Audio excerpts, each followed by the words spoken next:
হয়, আজি প্ৰথম পৰ্যায়ৰ লোকসভা নিৰ্বাচন পুৱা 7 বজাৰ পৰা এনেদৰে ভোটাৰসকলে নিজৰ ভোট সাব্যস্ত কৰিবৰ কাৰণে এনেদৰে শাৰী পাতি থকা দেখা গৈছে।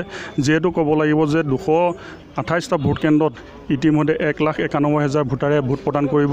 আৰু আপোনালোকক টাইমতে দৰ্শকসকলক দেখুৱাই আছোঁ যে এনেদৰে নিজৰ ভোট সাব্যস্ত কৰিবৰ কাৰণে এনেদৰে শাৰী পাতি থকা দেখা গৈছে।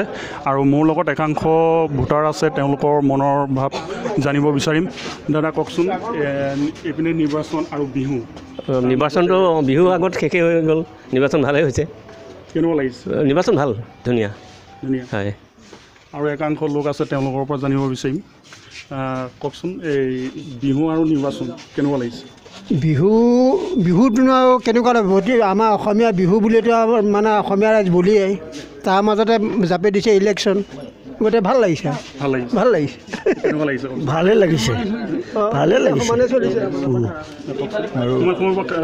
নাই, আমি খন্তেক 5 মিনিট হৈছে অহা, পৰিৱেশটো একো বুজিবই পৰা নাই কাৰ কি হৈছে। নিৰ্বাচন আৰু বিহু চলি আছে। আমাৰ কৃষ্টি, আমাৰ বাপুতি সাহোনৰ বিহুটো ক'ত যাব পাৰিব? আগত সুবিধা পালে বিহু মাৰ মতলব চব। মূল যুঁজখন কাৰ মাজত হ'ব বুলি ভাবে? এই ৰানিংটো কংগ্ৰেছ আৰু বিজেপি।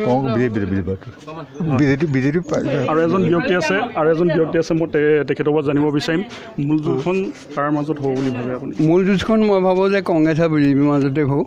হয়, এইপিনে নিৰ্বাচন আৰু বিহু। নিৰ্বাচনৰ বিহুতে আমাৰ দুয়োটাই সমান উৎসৱেই ধৰক, বিহুটো ভাল, আমাৰ জাতীয় উৎসৱ।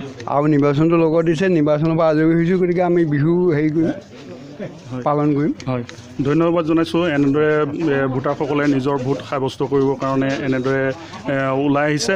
আৰু এইখিনিতে এটা কথা কৰিব লাগিব যে গহপুৰৰ প্ৰতিটো প্ৰান্তত, প্ৰতিটো ভোট কেন্দ্ৰত আমি টাইম এটৰ দৰ্শকসকলক প্ৰতিটো খবৰ আমি জনাই থাকিবলৈ সক্ষম হ'ম।